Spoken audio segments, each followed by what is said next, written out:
नमस्कार. आपण ऐकतोय डॉक्टर कुमुद गोसावी लिखित आत्मकथन मीच माझ्याशी. आजचा आपला भाग चालला आहे चौथा, साखरपुडा आणि लग्न सोहळा. आज आपण ऐकणार आहोत. आज खरंच जाणवतं आहे की आपलेपणाच्या भावनांना मरगळ आलेली आहे. असूयेने आनंदाचं पांघरूणच चुरगळलं आहे. हृदय नावाचा अवयव गहाण टाकला आहे. तो सोडवून आणण्यासाठी मन निवांत, शांत, शुद्ध ठेवणं गरजेचं नाही आहे का? आपण परिस्थिती तर बदलू शकत नाही, मात्र घाव झेलत स्वतःला तर बदलू शकतो. त्यानुसार साखरपुडा अगदी साधेपणाने मनूरला गावीच सुट्टीत करण्याचं ठरलं. औरंगाबादहून गावी जायला निघाले तर टी निघणार तोच धावत धावत येऊन मानसबंधू कमलाकर गाडीतल्या गर्दीत बळे शिरला. तो केवळ माझ्या रक्षणासाठी. त्याच टीने दुसऱ्या दिवशी बापू आणि त्यांचे मेहुणे विधिज्ञ दत्तोपंत गावी आले. खडीसाखरेचा पुडा आणि इरकली खण देऊन विवाहासंबंधी बोलून गेले. गावातल्या पहिल्या मॅट्रिक झालेल्या मुलीचं लग्न गावातच व्हावं असा गावकऱ्यांचा आग्रह असल्यामुळे मनूरचं कार्यस्थळ ठरलं. 2 फेब्रुवारी 1961 हा विवाह मुहूर्त ठरून निमंत्रण पत्रिकाही छापल्या. त्यामुळे लग्न सोहळा कसा उधळून लावायचा या कटाची बातमी नेमकी बापूंच्या कानी पडतात त्यांनी लगोलग आप्पांना माझ्यासह बोलावून घेऊन चौराहर राम मंदिरच विवाहस्थळ निवडलं. गावकऱ्यांची नाराजी, तयार केलेल्या सामानाची बांधाबांध, सर्वांची खूपच पळापळ झाली. परंतु अखेर रामरायाच्या साक्षीने आमचा विवाह सोहळा आनंदाने म्हणजेच स्वानंद साजरा झाला. पाहुणे मंडळी परतली. दिवसभर राबलेला कमलाकर विवाह मंडपातील एका कोपऱ्यात पेंगुळलेला पाहता तो उपाशीच असावा हे जाणून जेवायला लावताच त्याच्या जीवात जीव आला. उरल्या सुरल्या सामानाची संगती लावूनच तो परतला. लक्ष्मीपूजन होताच उभयतांनी आजीबाईंना नमस्कार करतात त्यांनी तत्काळ माझ्या हाती किल्ल्यांचा जोडगा देत बजावलं, आता हे घराची सारी जबाबदारी तुझी आहे, या घरच्या लक्ष्मीची. मी काय पाहुणी 4 दिवसांची. लेकीच्या घरी कार्य झाल्यावर राहायचं नसतं, ही तर रीतच आहे. उद्या सकाळी जाऊ आम्ही जालन्याला. क्षणार्धात बदललेल्या वळण वाटेवर आणून सोडलं. गृहिणीपदाचं जड शीळ वळण माझ्या वाट्याला आलं. ते पेलता यावं ह्यासाठी त्या दयाघनाला मनोमन आळवलं. आवश्यक बळ मागून घेतलं. मी प्रकाशाची एक उजळीत निघाले वाट, अंधार भरल्या प्रहरी पुनवेचा माझा थाट. असा माझ्या मनात चिंतेचा येऊ घातलेला अंधार, आशेची पौर्णिमा, नवजीवनाचा आशेचा दीप प्रज्वलित करून बाजूला सारत नववाटेवर मी निर्धाराने पाऊल ठेवलं. श्रमणाऱ्या हातांनाही जेव्हा जाग येते, ओघळणाऱ्या घामालाही नव्या युगाची हाक येते. श्रमिक मना, तुझ्या सामर्थ्याने नवी संस्कृती जन्म घेते, ही अनुभूती आली. जालन्याला शाळेपासून जवळच असलेलं घर निवडलं. संसार साहित्याने सजवलं. पतिराजांनी MAचं शिक्षण पूर्ण होईस्तवर औरंगाबादलाच राहायचं ठरवलं. त्यामुळे बापूंच्यासह जालन्याला संसारचक्र आमचं सुरू झालं. त्यांचा लोकगोतवळा मोठा. रोज अगदी सुसकाळी सुनबाईंना पाहण्यासाठी स्नेहमंडळी आली आणि आधी त्यांना खाली वाकून नमस्कार आणि मग गरम गरम चहा पोहे अगत्याने देऊन अगत्य करणार, ही तर संस्कृतीच होती, जी जपताना दिवस रात्रही अपुरी पडते. हाही हळूहळू सराव झाला. एका रविवारी बापूंच्या स्नेहीजनांची भोजन पंगत चांगलीच रंगात आली. अंती स्पर्धाही लागली. औरंगाबादहून आलेल्या आदरणीय रामभाऊ जोशी यांनी 51 गुलाबजाम खाऊन स्पर्धा जिंकली. तेही शेवटचा दहीभात घेऊन भोजन सांगताही केली. घरचं झालं थोडं म्हणून की काय, बापूंचे परमस्नेही जांबातकर वकील यांच्या घरी उडणाऱ्या पंगतीत सुनबाई या नात्यांनी मला नेहमीच जावं लागायचं. तेही माझ्यासाठी खास राखून ठेवलेले नऊवारी नेसून लांब सडक केसांचा आंबाडा घालून वाढावं लागायचं. एखाद्या पानाशी चुकून रेंगाळल्यास झोपलात काय सुनबाई, असा ओरडाही पचवावा लागायचा. पुढे त्यांच्या ज्येष्ठ चिरंजीवांच्या लग्नात तर मौल्यवान वस्तूंच्या चाव्याही माझ्या स्वाधीन. सुनबाई म्हणून केलेला पुकारा ऐकून मुलीकडच्या महिलांनी संशय व्यक्त केल्याचं कळताच मी त्यांना भेटून सत्याचा उलगडा केला. तेव्हा त्यांचा गैरसमज दूर झाला. विवाहापूर्वी एक सांस्कृतिक कार्यक्रमात शीलाताईंनी सुनबाई म्हणून हाक मारतात मी त्यांच्याकडे असं काही रागाने बघितलं की त्यांनी त्याबद्दल बापूंकडे नाराजी व्यक्त करून मला शिष्ट ठरवून चिंता व्यक्त केली. लग्नानंतर एक दिवस काही सख्यांसह मी शाळेतून परतताना मागोमाग माझ्या घरी आल्या आणि ते अस्ताव्यस्त असं घर बघायला मिळेल आणि मग आपण चांगली कानउघडणी करू अशा कल्पनेनेच त्या आल्या. परंतु नोकरी करणारी स्त्री देखील आपलं घर नीट नेटकं ठेवू शकते. अगदी थकून भागून घरी आलेली असली तरीही उत्साहाने आलेल्या अतिथींचं आदरातिथ्य करू शकते हे पाहून एवढ्या खुश झाल्या की पुढे महिला मंडळांच्या एका कार्यक्रमात विशेष अतिथी म्हणून बोलावून माझा गौरवपूर्ण उल्लेखही केला. नंतर त्यांच्या कन्या विद्या आणि वीणा या तर जीवीच्या जिवलग सख्यात झाल्या. अशी ही अजब माणसं, फणसासारखी, मात्र जोडली गेली ती रेशीम बंधांनी अगदी कायमची. मनी मानमा व्यर्थ चिंता वाहते, अकस्मात होणार होऊन जाते. अशी मनाची समजूत घालताना माणसांचं नितळ प्रेमच कामी येतं हे ध्यानी येत होतं. लबाडी एक आखूड चादर आहे. तोंडावर घेतली तर पाय उघडे पडतात आणि पायावर घेतल्यास तोंड उघडं पडतं.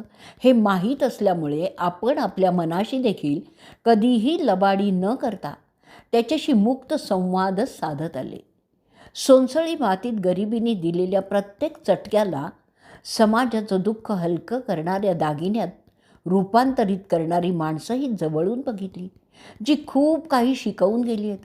डोंगर कपारीतून खळाळणाऱ्या धबधब्यासारख्या स्वभावाची माणसंही भेटली, भावली देखील. धुसर स्वप्नील स्वरांसारखा पापणीतून स्वप्न उतरते तसा आपला जीवनसाथी अवचित यावा असं कितीही वाटलं तरी दरवेळी प्रत्यक्षात तसं घडेलच असंही नसतं. तेव्हा अशावेळी आसवे माझीच माझ्या मालकीची आणि त्यांना मुके सारे सोसण्याची सवय लावायलाच हवी. एरवी शाळा, घर, शिकवणी, गुणवत्ता यादीत अपेक्षित विद्यार्थ्यांचं सायंकालीन वर्ग सोबतीला असताना तशी उसंत कमीच मिळायची. एकतर स्वयंपाकघराची विशेष सख्य ठेवावं लागायचं. बापूंच्या पंक्तीला बाहेरचं कोणी नाही असं कधी घडतच नसायचं. त्यामुळे कधीतरी अवचित येणाऱ्यांची संख्या जर वाढली ना तर वेळेवर काहीच न उरले तर थालीपीठच पुरेसं असायचं. खरं तर लग्नापूर्वी स्वयंपाकाची फारशी सवय नसतानाही सारं काही अंगवळणी पडेपर्यंत खूपच जड गेलं. परंतु माघार माहिती असूनही संसारात ती घ्यावीशी कधी वाटलीच नाही. घरचा पहिलाच कुळधर्म, कुळाचाराचा पुरणपोळीचा स्वयंपाक रांधताना मात्र मनोनिग्रहच कामी आला. आई अक्का यांना आठवत आठवत पुरणपोळी तव्यावर टाकली तेव्हा बापू हळूच बघतायत हे मात्र माझ्या ध्यानी आलं. तव्यावरची पोळी जेव्हा टोपलीत पडली त्यावेळी बापूंनी समोर येऊन निश्चिंत झाल्याचं सांगताच समाधानही लाभलं. त्यानंतर मनाची घालमेलच संपली. समाधान हेच घराचं सुख आहे हे नव्याने उमगलं. गोड शब्द हीच खरी धनदौलत आहे, कारण पैसा हा तर घरचा पाहुणाच नाही आहे का. घर मनाजोगतं आवरून झालं की वाटायचं व्यवस्था हीच तर घराची खरी शोभा आहे आणि या घरातील तिजोरी तर घरात नांदणारी माणुसकीच आहे. मग ती जपताना जर कमी अधिक कष्ट सोसावे लागले तर बिघडलं कुठे. कष्टाने माणूस काही संपत नाही बघा. उलट घरातील माणसांसंबंधी, घरात येणाऱ्या माणसांविषयी आपल्या मनात जर जिव्हाळाच नसेल ना तर मग या घरमंदिरावर कळस चढणार तरी कसा. अशा नानाविध विचारांनी मन एकदा का भरून आलं ना की मग कामाला हरिणगती कशी येईल ते तरी कसं कळणार मनाला. घर संसार म्हणजे सण वार, व्रतवैकल्य, उत्सव महोत्सव अशा परंपरांचं पालन तर करायलाच हवं. मराठी महिन्यानुसार चैत्राची नवपालवी चैत्रगौर सजवणार. घरोघरी ती चैत्रगौरीची अतिशय सुरेख आरास. चैत्रांगण रंगावली. हळदी कुंकवाचा थाट बाट, सुवासिनींना शिंपल्याने लावण्यासाठी चंदनी सुगंधी उटी, कैरीची भिजली चविष्ट डाळ, थंडगार पन्ह, कलिंगडाची लाल चुटूक फोड असे एकाहून एक सरस पदार्थ खायला देऊन भिजलेल्या टप्पोऱ्या हरभऱ्यांची ओटी भरून सुवासिनींना खाली वाकून नमस्कार करता करता कंबर बोलून जायची. मात्र मौज मजा घेऊन येणाऱ्या या सर्व सणांचं आनंदाने स्वागतही होत राही. अनेक फुलं वैशाखात फुलतात, रंगाची उधळण करतात. हा ऋतू जेव्हा चित्रकाराचा डोळा पाहतो तेव्हा तो न संपणारं पेंटिंगच होतं. यात काही काळ राज्यही करतो. रंग पिवळा, तीव्र पिवळा, जणू सारंग उजेड फेकतोय. अवकाश अगदी उजळून टाकतोय.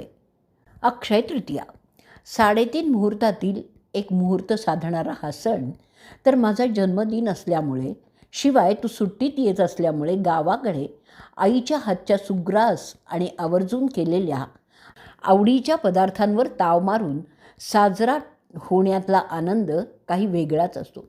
लग्नानंतर मात्र हा सुयोग दुरावला तो कायमचाच.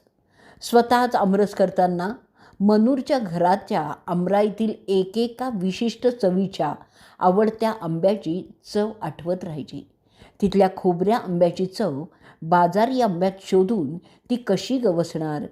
अखेर एरवी 4-5 वाट्या आमरसाला चटावलेली जीभ जेमतेम वाटीभर रसातच बुडून जायची.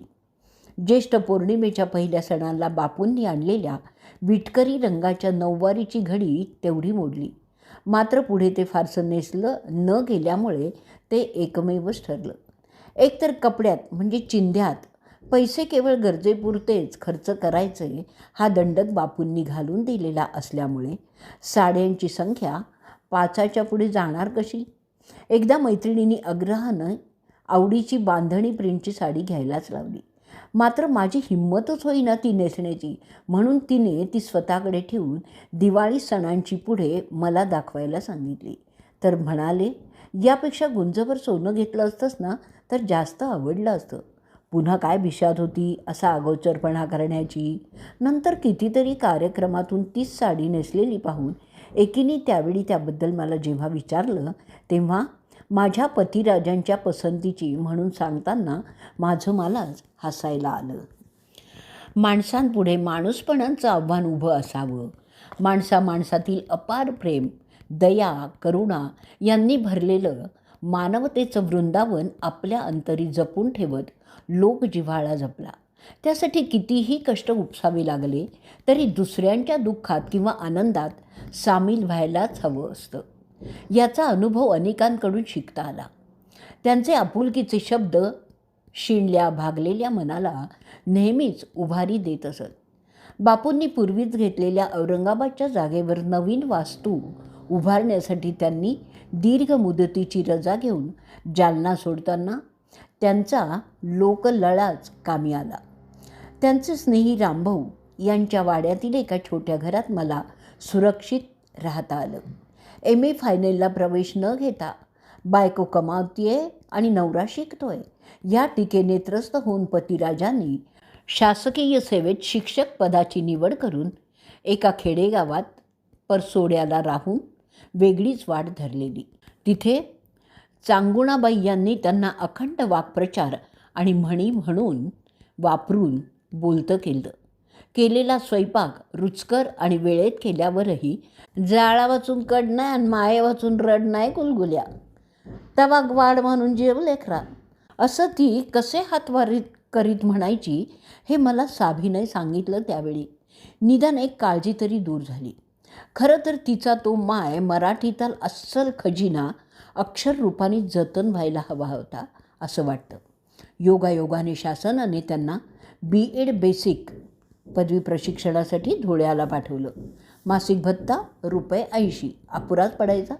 जमेल ते सहकार्य करता यावं म्हणून 2 शिकवण्या जास्तीच्या मिळाल्या. त्याचा विलक्षण आनंद झाला. एकटा जीव सदाशिव म्हणून एक वेळ केलेली मुगडाळ खिचडी 2 वेळा भागवी. वाड्यातील शेजाऱ्यांच्या हे ध्यानी येतच त्यांनी रोज रात्री महिलांच्या अंगत पंगतीचा बेत आखला, ज्यामुळे माझी सोय झाली. शिवाय वाड्यातील बालचमू माझा एकटेपणा घालवण्यास हाक मारताच धावूनही येत असत, किलबिल करत असत. मात्र त्यांच्या घरी त्यांना धाक दाखवण्यासाठी माझाच बागुलबुवा देखील वापरत असत. एखादा चांगला चित्रपट बघण्यासाठी आम्ही सर्वजणी जायचो, तेव्हा एका टांग्यात वाड्यातील व्रात्य मुलं माझ्यासोबत आवर्जून बसवून त्यांची माऊली निश्चिंत असत.